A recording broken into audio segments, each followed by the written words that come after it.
계산 공식과 학자 모아온 거예요. 요거 완벽하게 정리하시면 최소한 15점 정도는 올라갑니다. 15점이면 6문제니까 한번 건져 가봅시다. 자, 첫 번째는 경제론입니다. 경제론에서 나올 수 있는 문제는 균형의 계산 문제죠. 맞죠? 균형의 계산 문제는 요거 하나만 체크합시다. 자, 균형이라는 말이 딱 뜨면은 계산 문제에서는 요거 정리하시면 되죠? QD는 맞죠? 그리고 QS는 정리하시면 됩니다. 그래서 최근의 유행은 QD 앞에 QS 앞에 숫자가 붙는 경우가 많아요. 그래서 숫자가 지저분해져. 그거 반드시 QD는 정리하시는 거 아시겠죠? 만약에 3이 나온다 앞에 뭘로 나누고 3으로 나눠주셔서 맞죠? 그래서 만드시고 전체도 3으로 나눠주셔야 되고 아시겠죠? 만약에 여기에 5분의 1이 나왔어요. 곱하기 5 각각 해 주셔야 된다는 거 아시겠죠? 그래서 곱하기 5한 값과 나누기 4한 값을 같게 만들고 푸시면 된다는 거 아시겠죠? 숫자가 더러울 수 충분히 있습니다. 최근에는 분수 문제로 내가지고 사람들이 틀린 거에 대해서 좀 재미를 붙여가지고 분수로 많이 내더라고. 아시겠죠? 그래서 조심하셔야 돼요. 아시겠죠? 말씀을 꼭 드립니다. 그래서 혹시나 분수 어려워해 하시는 분들은 이거 하시면 됩니다. 자, 2분의 1은 얼마? 0.5. 3분의 1은 얼마? 0.33. 4분의 1은 얼마? 0.25. 맞죠? 5분의 1은 얼마? 0.2. 이렇게 바꿔서 푸시는 거에 익숙하신 분들은 바꿔서 푸셔도 됩니다. 아시겠죠? 왜냐면 분수가 보기가 불편하거든. 아시겠죠? 해보시면. 그럼 잘 보세요. 0.5p가 편해요? 2분의 1p가 편해요? 0.5p가 편하죠? 계산할 때. 왜? 넘어와가지고 1.5p는 정리할 수 있으니까. 됐죠? 그래서 뭐다? 요거 바꿔서 푸시는 것도 괜찮다는 거. 이 말씀 드립니다. 요거 균형의 계산 문제 거의 반드시 나오는 균형의 계산 문제였습니다. 됐죠? 균형 하나 했고요. 자, 기울기는 말로 할게요. 기울기는 어떻게? Q 앞에 있는 숫자를 P 앞에 있는 숫자로 나눈다라는 거. 됐죠? 자, 탄력성은 크게 세 가지입니다. 세 가지 맞죠? 탄력성 몇 가지? 세 가지. 자, 수요의 가격, 탄력성, 수거탄 맞죠? 수요의 소득, 탄력성, 수소탄, 수요의 교차, 탄력성. 어렵지가 않은 게 분모가 다 똑같죠? 수요량, 수요량, 수요량. 맞죠? 수요량의 변화율, 수요량의 변화율, 수요량의 변화율. 왜? 수요량의 변화율, 수요량의 변화율, 수요량의 변화율. 요거 얘기하는 거니까. 됐죠? 뭐가 바뀔 때? 가탄은 가격이 바뀔 때, 소탄은 소득이 바뀔 때, 교차는 다른 재화의 가격이 바뀔 때라는 겁니다. 됐죠? 그래서 전체 수요량의 변화를 물어보는 것이 가장 FM적인 문제. 그리고 난이도가 어렵게 나온다. 교수님 저는 80점 가까이 맞고 싶습니다 라고 얘기한다면 소득의 변화율도 나온 적도 있고 탄력성을 물어본 경우도 있고 아시겠죠? 교차 탄력성도 물어본 경우도 있다라는 거 세 가지 다 정리하시고 모양에 다 집어넣으신 거 연습하시면 됩니다. 아시겠죠? 꼭 그 말씀 드립니다. 요거 안 되시는 분들은 계산 문제란 시리즈를 보시거나 아니면은 우리 봤던 문제 중에서 백선에서도 앞에 거 탄력성 풀었던 문제를 뽑아서 봐주시면 좋겠습니다. 아시겠죠? 이 말씀 드립니다. 탄력성과 균형 문제는 거의 100% 나온다고 보시면 됩니다. 아시겠죠? 꼭 그 말씀을 드립니다. 됐죠? 자, 최초값하고 중간값은 일단은 잘 안 나오긴 한데 말씀드릴게요. 말씀드릴게요. 자, 요거 한번 문제 보세요. 나중에 있으니까. 최초값은 이거 번분수예요. 번분수. 원래의 가격분의 변동된 가격분의 원래의 수요량의 분의 변동된 수요량입니다. 이거 최초값입니다. 이건 모르셔도 돼요. 잘 거의 안 나오더라고. 딱 한 번 나온 적이 있는데 눈에 걸려가지고. 중간값은 어떻게 보면 원래의 가격 더하기 변동된 가격분의 변동분 그리고 뭐라고 원래의 수요량분의 변동된 수요량의 변동된 수요량 이렇게 보시면 됩니다. 요거 헷갈리신 분들은 한번 보셔야 됩니다. 요거는 말로는 설명하기가 여기까지 한계이기 때문에 요거 문제 나와 있거든요. 많이 그거 한번 봐주시면 되겠습니다. 요거는 계산 문제란 보셔도 나와 있고 웬만한 문제 한 두세 문제 정도 다 나와 있습니다. 그래서 하나 체크해 주면 됩니다. 요거는 뭐 크게 중요한 건 아니니까 됐습니다. 자, 거미집이론 탄력성은 P 앞에 있는 숫자를 Q 앞에 있는 숫자로 나눈 값이다라는 거 됐죠?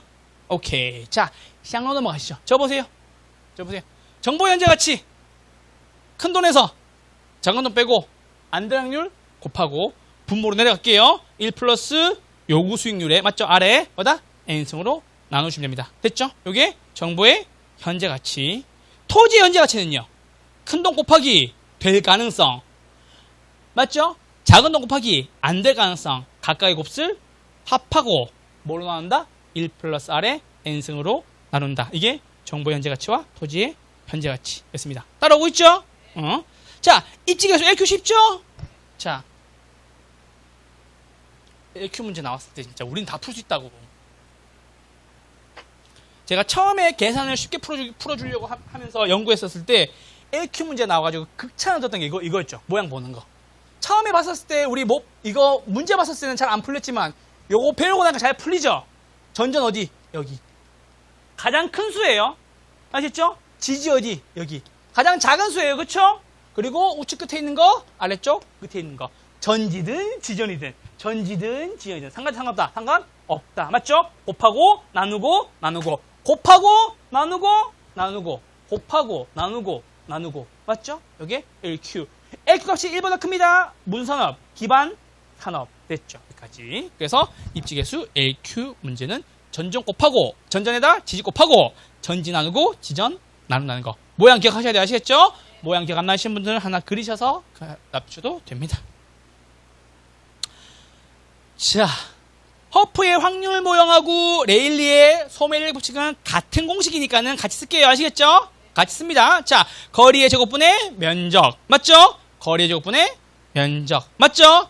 레일리는 무조건 제곱이고 허프의 확률 모형은 공간 계수승을 쓴다. 맞죠? 공간 마찰 계수를 쓴다. 밑에 쓸게요. 허프는 공간 마찰 계수. 여기서는 공간 마찰 계수가 얼마? 2다라는 거. 됐죠? 레일리는 인구 구하는 거고 허프는 확률 구하는 거죠. 맞죠? 멀어도 가는 경우가 있죠. 마음에 들면. 가까워도 안 가는 경우가 있죠. 마음에 안 들면. 그래서 확률 모형은 공간 마찰 계수를 쓰는 거예요. 기억나시죠? 우리가 아무리 멀어도 프랑스는 가는 이유. 아무리 가까워도 집 앞 편의점은 못 가는 이유. 맞죠? 다 공간 마찰 계수됩니다. 됐죠? 4번입니다. 컨버스의 분기점 모형은 A도실부터 분기점입니다. A도시가 작아야 되죠? 1 플러스 루트 A분의 B분의 전체 거리로 구하시면 됩니다. 맞죠? 4배면 플러스 2, 9배면 플러스 3, 16배면 플러스 4라는 거 기억하시면 조금 더 빠릅니다. 됐죠? 자, 투자로 넘어오시죠. 자기자본 수익률입니다. 내 돈 누가? 순이가. 두 번째입니다. 총 더하기, 총 빼기, 저당수익 곱하기, 부채 비율인 겁니다. 됐죠? 요거 두 가지는 자기자본 수익률, 다른 말로 한마다 지분 수익률 구하는 거 문제였습니다. 됐죠? 되셨죠? 자, 기대수익률은 곱더. 맞죠? 그게 포트폴리오도 곱더. 기대수익률도 곱더. 곱하고 더하는 거. 다만 호황과 불황의 확률이 나왔을 때 확률까지 잘 고려해서 구해달라는 말씀을 드립니다. 됐죠? 자, 요구 수익률은 무위험률 더하기 위험할증률 더하기 예상된 인플레이션. 맞죠? 가치 상승분은 더해요, 빼요? 빼요. 가치 하락분은 더해요, 빼요? 더해요. 됐죠? 그러니까 좋아지는 거는 빼는 거고 나빠지는 거는 더하는 건데 인플레이션은 물가가 올라가고 화폐 가치가 떨어지니까는 돈을 더 많이 요구해야 되는 거니까 예상된 인플레이션은 더한다는 겁니다. 아시겠죠? 여기까지가 피셔의 효과였습니다.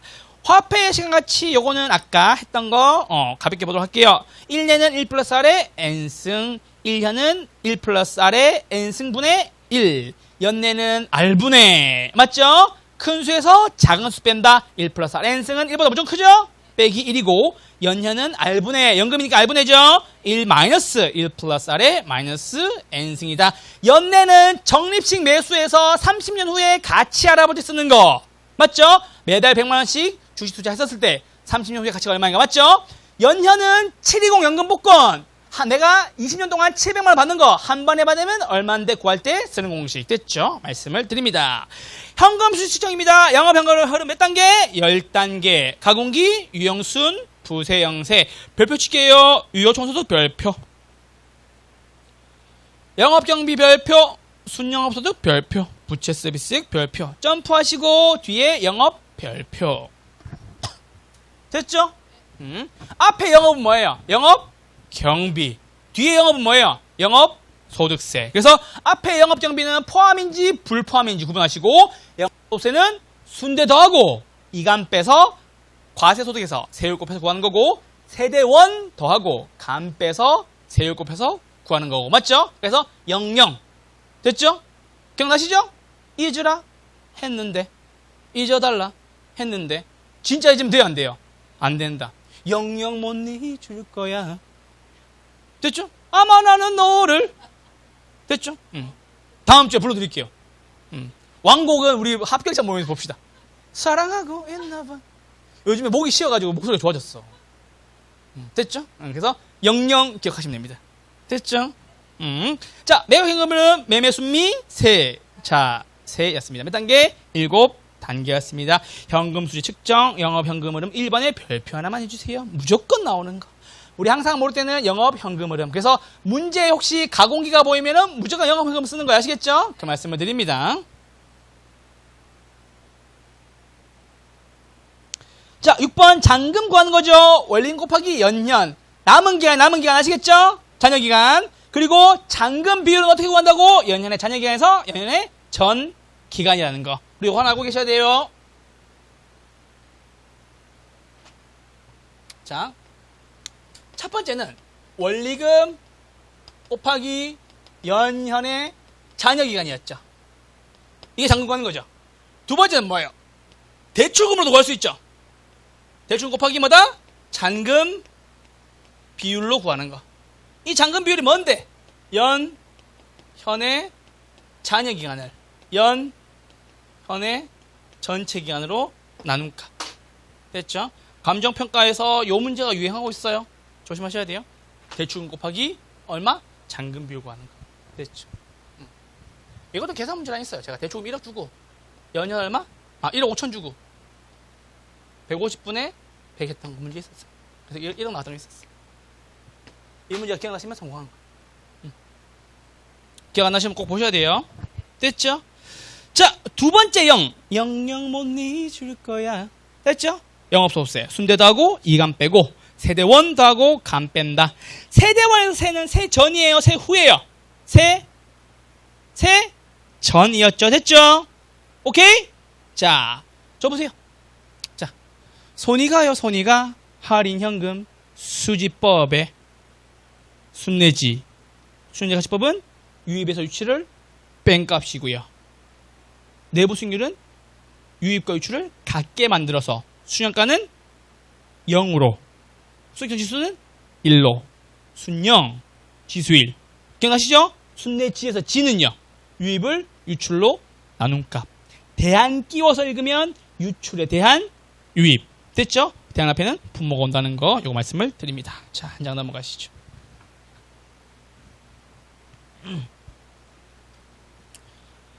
어림셈법이 잘 안 외워진 하시는 분들 이거 진짜 반성하셔야 돼요. 순서 앞에 자르고 앞에 어디로? 밑으로. 총소득 순수니까 총소득 어디로? 밑으로. 위에 뭐다? 투자액. 순소 순수니까 순소득 어디로? 밑으로. 위에 뭐다? 총투자액. 세전 순수니까 세전 어디로? 밑으로. 부채 서비스에 빠졌으니까는 총투자가 아니라 뭐다? 내 돈. 뭐다? 지분 투자액. 세후 순수는 밑에는 세후, 위에 뭐다? 지투였습니다. 맞죠? 총합자본 환원율은 뭐의 역수? 순소득 순수의 역수. 맞죠? 자본 환원율이라고도 읽고 순소득 순수는 자본 회수기간도 자본 회수기간이랑 같은 값이 같은 말이죠. 길어야 좋아요? 짧아야 좋아요? 짧아야 좋죠? 자본 회수기간이니까 맞죠? 그러다 종합자본 환원율은 뭐의 역수? 순소득 순수의 역수. 맞죠? 또 다른 말로는 총투자 수익률이라고도 얘기합니다. 됐죠? 지분 배당률은 뭐의 역수? 세전의 역수. 맞죠? 세전을 지수로 나눈 값. 세후 수익률은 세후를 지투로 나눈 값. 뭐다? 지분 투자 수익률을 세후 수익률이라고도 합니다. 됐죠? 오케이? 자, 비율 분석법입니다. 대부 비율, 대, 부, 가. 부채 비율, 부, 지. 부채 감당률은 순영업소득을 부채 서비스로 나눈 값. 채무불 이행률이죠? 위에 두 가지 영업경비와 부채 서비스의 합을 뭘로? 유효 총소득으로 나눈 값. 됐죠? 총자살전율은 뭐의 역수? 총소득 순수의 역수. 총소득 나누기 총투자액. 영업경비 비율은 영업경비 나누기 총소득. 총소득은 가능이 나올 수도 있고 유효가 나올 수도 있다라는 거. 됐죠? 자, LTV는 대부 비율이죠? DTI는 연간 부채 서비스액을 연간 소나눈값. 부채는 부채 서비스액을 정상 소나눈값. 부채랑 정상소는 바꿔 쓸 수 있습니까? 바꿔 쓸 수 있겠죠. 맞죠? 밑에 상가대출 가능 금액 구하는 공식은 순, 부, 저. 됐죠? 정해주시면 되겠습니다. 되셨나요? 자, 원금 균등 상환 방식은 뭐 구하기가 쉽다? 원금 구하기가 쉽다. 그래서 원금 균등 3번에 2번에 이자 구하는 거 별표 하나만 해주세요. 융자원금 빼기 상환원 곱하기 n-1의 곱하기 이자율이다. 그래서 회차가 많이 나와요. 16회차, 9회차 이렇게. 됐죠? 그래서 원금 균등은 원금 구하는 거 쉽고 이자 구하는 거는 연습하셔라 라는 거. 아시겠죠? 밑에 원리금 균등은 뭐 구하기 쉽다? 원리금 구하기가 쉽다. 됐죠? 그래서 얘는 1회차 원금, 1회차 이자율이 중요하죠? 밑에 하나 쓸게요. 요거 쓸게요. 공통이니까.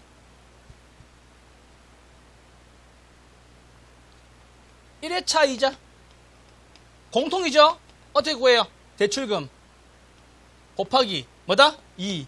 자, 눌러 구하는 거죠. 요거 하나 써주세요. 공통점입니다.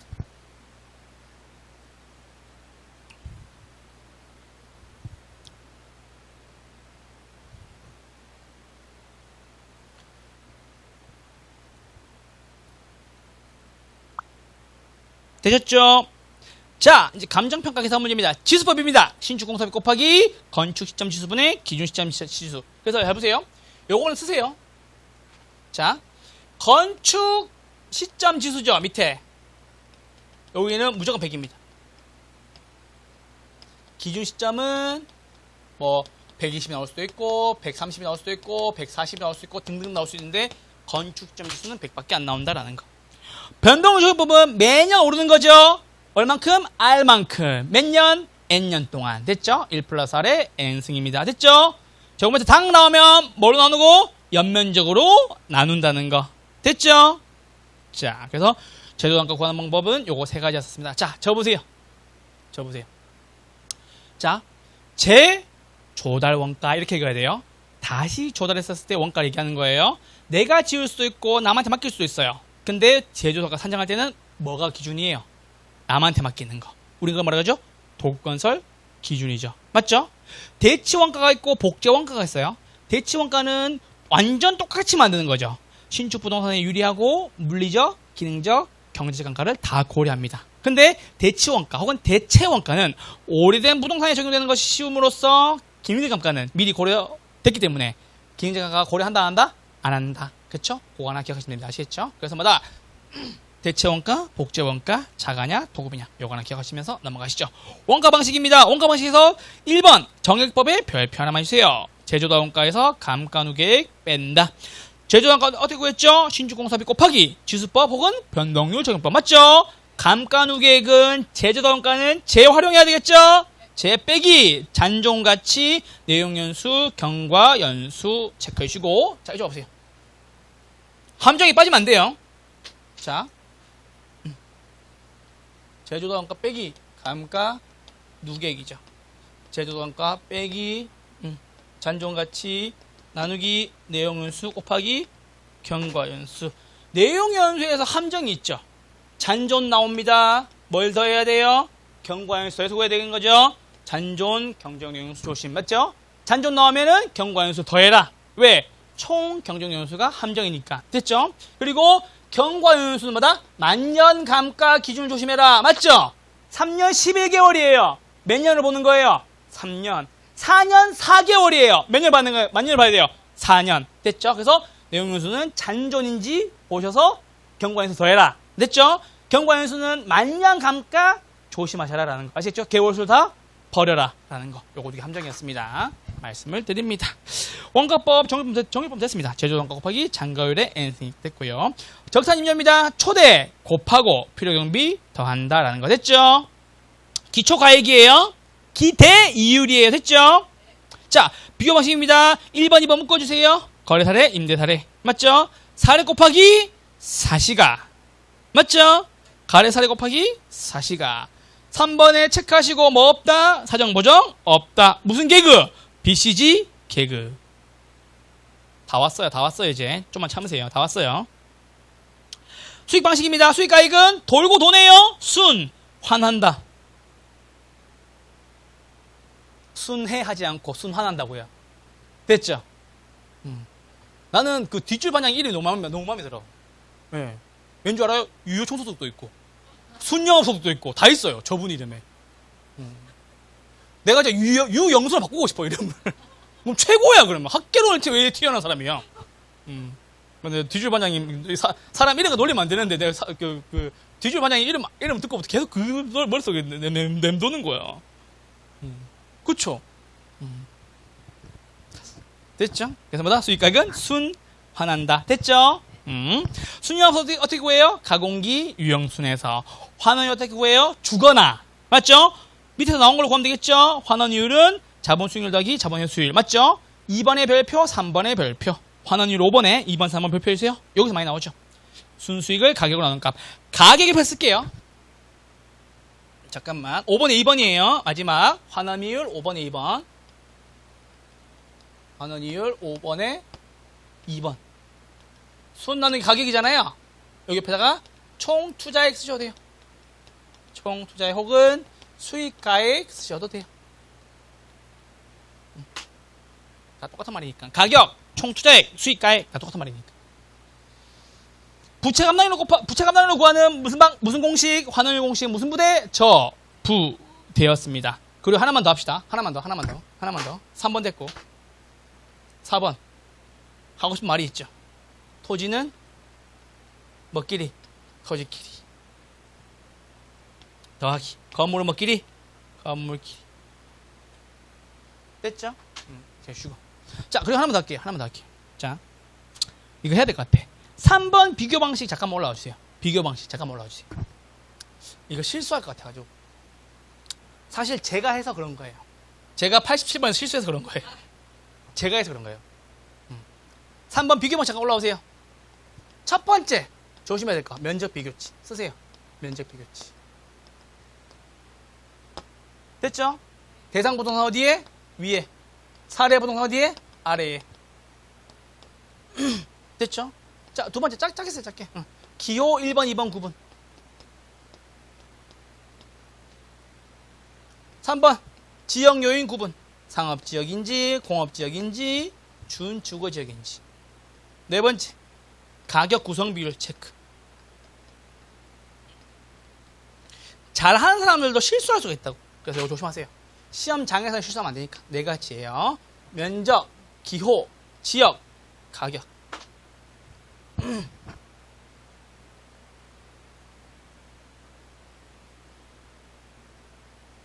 요거 네 가지. 그래서 최근에는 함정을 많이 파요. 87번 문제 제가 5, 6으로 범한 게 있는데 그것도 고려할 내용이 7가지여서 실수를 한 거예요. 제가 다 집어넣었거든. 그래서 한 개를 못 본 거야. 사정 모정치를. 그래가지고 제가 한 개 못 봤어요. 미안합니다. 그래서 여기까지 해서 계산 문제였었습니다. 하나 넘어오시죠. 자, 학개론입니다.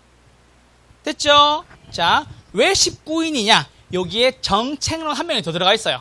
헨리 조지. 그래서 19인을 본 거예요. 한번 볼게요. 자, 지대론입니다. 경제적 누구? 파레토. 토지에 생기는 영구적, 장기적으로 생깁니다. 맞죠? 경제지대는 총수입에서 전용수입 뺀 것이고, 맞죠? 우리가 배운 것은 총수입은 전용수입과 경제지대 합이다 라고도 배웠죠. 그래서 둘 다 쓸 줄 아셔야 됩니다. 마샬은 무슨 지대? 준지대. 지대예요? 지대가 아니에요? 지대가 아니죠. 인간이 만든 기계나 기구에 생기는 단기적, 일시적인 초과 수익을 얘기하는 것이고, 장기에는 비용으로 바뀝니다. 됐죠? 3번 차익지대입니다. 뭐다? 토지의 비옥도, 수학 체감 법칙 때문에 생기는 것으로서 한 개의 지대에서 지대 있다 없다? 없다. 공물가격이 지대를 결정하는 것이고 불로소득이고, 지대는 공물가격에서 생산비를 빼서 구합니다. 됐죠? 절대지대 마르크스 맞죠? 소유 자체에 생기는 것으로서 뭐다? 한 개의 지대에서도 지대가 생기고, 맞죠? 지대가 공물가격을 결정하는 지금 현재 시점을 얘기하는 거예요. 아시겠죠? 강남의 음식값이 비싼 이유, 강남의 지대가 비싸니까. 됐죠? 이해되죠? 뭘로 본다? 생산비에 포함을 시킨다라는 거. 위치 지대는 튀넨이죠. 무슨 이론? 고립국 이론. 그래서 지대는 매상과의 생산비 뺐는데 여기 차익지대죠. 무슨 개념? 수송비까지 고려한다라는 거. 그래서 리카도의 차익제설에 위치 개념을 추가했다. 지대와 수송비는 반비례, 한 개의 지대 우선 우하향한다. 입찰지대 운송비 나누기 이용량. 지대 지불 능력 최고. 초과율 있다 없다? 없다라는 거. 하나 기억하시고 기울기는 교통비 나누기 사용량, 운송비 나누기 이용량으로 정해주시면 됩니다. 해외의 마찰 비용이랍니다. 멀어질수록 교통비는 증가하고 지대는 감소하고 뭐 강조? 교통비 강조. 그래서 보세요. 튀넨 5번 동그라미, 7번 동그라미. 수송비, 교통비, 운송비 강조하신 분 우리 지대로 2명. 튀넨의 위치, 헤이그의 마찰 비용이론. 아직 한 명 더 있습니다. 뒤에. 자, 도시공간 구조론입니다. 버젯세마다 동심원 이론, 도시 생태학적 관점에서 침입, 경쟁, 천이고요. 튀넨의 고립국 이론을 응용하여 튀넨의 고립국 이론이 농업적 토지 이용이라면 죄송해요. 농업적 토지 이용 이론이라면 튀넨의 고립국 이론에서 도시공간에 가져온 것이 버젯스의 동심원 이론입니다. 맞죠? 중심지에서 가까울수록 누가? 저소득이 입지합니다. 왜요? 고용기회가 많아야 하니까요. 중전 저고통이었습니다. 선형이론 누구? 호이트. 주요 교통망에 누가 들어온다고요? 부자들이 들어온다고. 다핵심이론은 해리스 올만입니다. 맞죠? 부도심 개념이 최초로 나오고 현대도시나 대도시에 적용이 가능하고 동종끼리 모이고 이종끼리 흩어지고 특정 위치나 시설 바다가 얘기하는 거죠. 지대 지불 능력 차이였습니다. 잠깐만. 버젯스 동심원 이론 1925년. 선형이론 1939년. 다핵심이론 1945년. 25, 39, 45입니다. 아니 순서를 물어봐요. 순서를 물어본 문제 한 번 있었어요. 근데 연도수를 물어본 게 아니라 이렇게 물어본 거지. 호이트의 선형이론은 해리스 올만의 다핵심이론의 영향을 받아 이렇게 나왔어요. 1939년이 어떻게 45년 영향을 받아요? 그게 아니잖아. 원래 이거예요. 버젯스의 동심원 이론의 영향을 받아. 맞죠? 동심원 이론에다가 교통축을 적용한 것이 선형 이론이다 이런 겁니다. 됐죠? 자, 마지막입니다. 입지선정 이론입니다. 크리스탈마다 중심지 이론. 맞죠? 중심지가 만들어지려면 뭐가 커야 된다? 재화의 도달 거리가 커야 된다. 요거 재화의 도달 범위라고도 나오더라고요. 조심하셔야 돼요. 도달 거리가 아니라 도달 범위라고도 잘 나온다라는 소리. 공간의 중심지 규모의 크기에 따라서 상권의 규모도 달라진다는 소리. 됐죠? 우리 규모가 크면 상권도 커진다라는 거. 제2 롯데월드 가면은 외국인이 많이 오지만 집 앞에 편의점은 외국인이 안 온다라는 거. 됐죠? 상권이 크면 공간적 규모도 크고, 맞죠? 상권이 작으면 공간적 규모도 작다라는 거. 됐죠? 레일리의 소메일리 법칙, 컨버스의 분기점 모형, 허프의 확률 모형. 2번, 3번, 4번 묶어주세요. 앞에다 쓰세요. 계산 쓰세요. 끝. 계산 끝. 2, 3, 4 묶어서 계산. 레일리 소멜리 법칙입니다. 인구의 비례, 거리의 제곱의 반비례. 맞죠? 중심 상호작용이고요. 컨버스의 분기점 모형은 A 도시로부터의 거리 1 플러스 루트 A분의 B분의 AB의 전체 거리입니다. 허프의 확률 모형은 확률 구하는 거죠. 그래서 요거는 보세요. 소비자의 개성이나 미시적 개념에서 본 거예요. 무슨 말이냐? 세부적으로 들여본 거라고. 왜? 사람들이 멀어도 가더라라는 거죠. 가까워도 안 가더라라는 거죠. 왜요? 효용을 따지는 거니까. 됐죠? 이거 하나 체크합시다.